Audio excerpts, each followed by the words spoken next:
This is Plant-Based Briefing. Dr. Denis Burkitt, A Wide-Angle View of the Proverbial Elephant, Part 2 by Rachel Bordoli at nutritionstudies.org. And I'm Marian Erickson, host of this curated content plant-based podcast, where I narrate articles on healthy, compassionate, and sustainable living with permission in about 10 minutes or less every weekday. And today's article is longer, so it's been split into two parts. So make sure you listen to part 1 first, the previous episode, and then come back to listen to part 2. So now let's get to today's plant-based briefing. Dr. Denis Burkitt, A Wide-Angle View of the Proverbial Elephant, Part 2 by Rachel Bordoli at nutritionstudies.org. Fibre Man, the Inconvenient Truth Teller. In concert with the same group of doctors and researchers, Burkitt extended his fiber theory based on the geographic distribution of a wide range of non-infective diseases, including coronary heart disease, obesity, and diabetes. Over time, he came to believe that a low-fiber diet increased the risk of these diseases in addition to colon cancer. As the 2018 review asserts, in the 1970s, simply grouping these diseases together as having a common cause was groundbreaking. His 1982 paper, published in the South African Medical Journal, explained that many Western diseases, including coronary heart disease, type 2 diabetes, gallstones, diverticular disease of the colon, appendicitis, hiatus hernia, colorectal cancer, varicose veins, hemorrhoids, venous thrombosis, obesity, and hypertension, scarcely existed in developing countries, and he attributed these differences to profound differences in diet. In this regard, and how he combined epidemiological evidence with experimental studies, his work foreshadowed Dr. Campbell's more comprehensive and rigorously designed investigations into the relationship between diet, health, and disease. A missionary at heart, Burkitt toured the world giving talks about the importance of fiber in the diet and how to prevent these non-infective diseases. This term evolved into diseases of civilization, then Western diseases, and now non-communicable diseases. He wrote a book called Don't Forget Fiber in Your Diet, published in 1979, which became an international bestseller, and he became known as the Fibre Man. Reading about this phase in his life, I was reminded of Al Gore touring the world with his laptop to warn about climate change, as documented in An Inconvenient Truth. It was at one such presentation that a young Dr. McDougall encountered Burkitt. Influence on Dr. McDougall. McDougall's encounter with Burkitt's thinking on diet came in 1971. Burkitt was visiting Michigan to meet with Kellogg's to try to get them to increase the fiber content of their cereals. While in Grand Rapids, he took the opportunity to give a lunchtime presentation at a hospital in Grand Rapids. McDougall, then a medical student at Michigan State University, was in the audience. What Burkitt shared in that lunchtime talk started McDougall down a new path. In January 2013, McDougall wrote about this encounter. Prior to hearing Dr. Burkitt's revolutionary ideas, I believed that the common chronic diseases I was learning about were all unsolvable mysteries, perhaps due to viral infections or genetic mishaps. After his presentation, I realized for the first time that being a doctor might mean more than treating the signs and symptoms of my suffering patients with pills and surgeries. Common diseases could be prevented, possibly cured, by eating simple, inexpensive foods. However, I did not fully understand the practical implications of his lessons until I had made similar first-hand observations as a sugar plantation doctor on the Big Island of Hawaii between 1973 and 1976. Money quotes from Dr. Burkitt. Burkitt is very quotable. Here are some choice quotes included in Dr. McDougall's 2013 newsletter about Burkitt.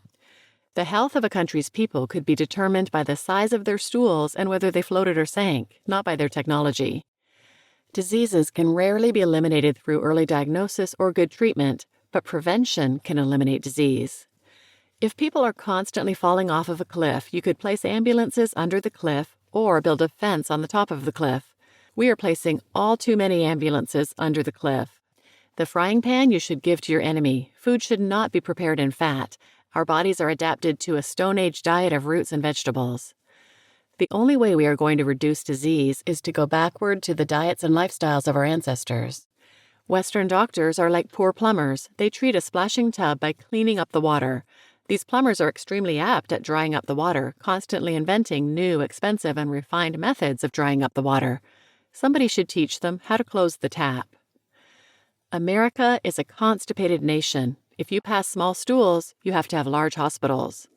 And Western diets are so low on bulk and so dense in calories that our intestines just don't pass enough volume to remain healthy. Conclusion. Burkitt is an important figure in the history of nutrition. He went to Africa on a religiously inspired mission to bring Western medicine to parts of the world that had very little of it in the 1940s. He worked what must have seemed like miracles with children afflicted by the mysterious lymphoma that would be called Burkitt lymphoma.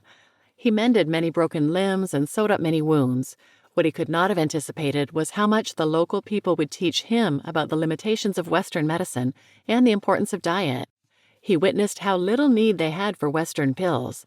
Their health into old age demonstrated that the diseases of old age he was so familiar with, having trained in the UK, were not inevitable and had much to do with failing to eat a largely plant-based diet rich in fiber. As the 2018 review authors posit, the approach he used, in which he created a hypothesis for the cause of a disease based on epidemiological observations, his testing of the hypothesis by experimentation, i.e. transit studies leading to the proposal of a policy for prevention based on the totality of evidence he gathers, is a model for public health policy today. Sadly, with a few honorable exceptions, our society has memory-holed Burkitt's work and his holistic view of Western diseases. I find it stunning that all this evidence and theory has been available for over 50 years and was well known at the time because of Burkitt's evangelism. My 80-year-old mom, a former home economics teacher with a passion for cooking and nutrition, remembers his work. A clue to the memory holding may be found in the 2018 review. The concluding paragraph begins, "It is easy to denigrate the fiber hypothesis that postulates a simple cause and remedy for such a wide-ranging and prominent group of diseases now afflicting or emerging in most countries of the world." Regardless of whether every detail of his theory is correct, the massive difference in health outcomes between populations eating the Western diet of the 60s and 70s compared to the traditional African diet should have clued Western governments in on the importance of the course correction that Burkitt recommended. Significant changes were needed back then, but the gap has widened even more in the intervening years. The changes needed now are dramatically bigger than they were in Burkitt's day.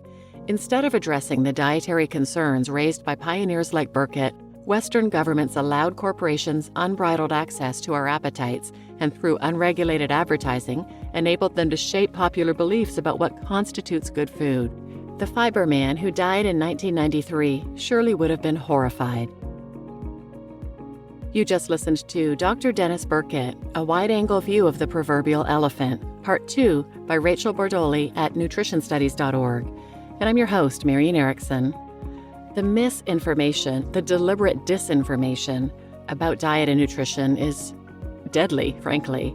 My episodes 899 and 900 were also from the T. Colin Campbell Center for Nutrition Studies at nutritionstudies.org, and they were about the carnivore diet. And my podcast posts automatically to YouTube, and not that many people listen there. Most listen on other podcast platforms. But for episode 900 about the carnivore diet, oh my goodness, the trolls came out. There were so many comments compared to normal, which is, one or none. And it's so sad to see people believing things that are going to kill them, frankly. But that's partly why I do what I do. That's why other organizations like the T. Colin Campbell Center for Nutrition Studies, Nutrition Facts, PCRM, that's why they all do what they do. They're trying to get this message out there about the truth about plant-based nutrition.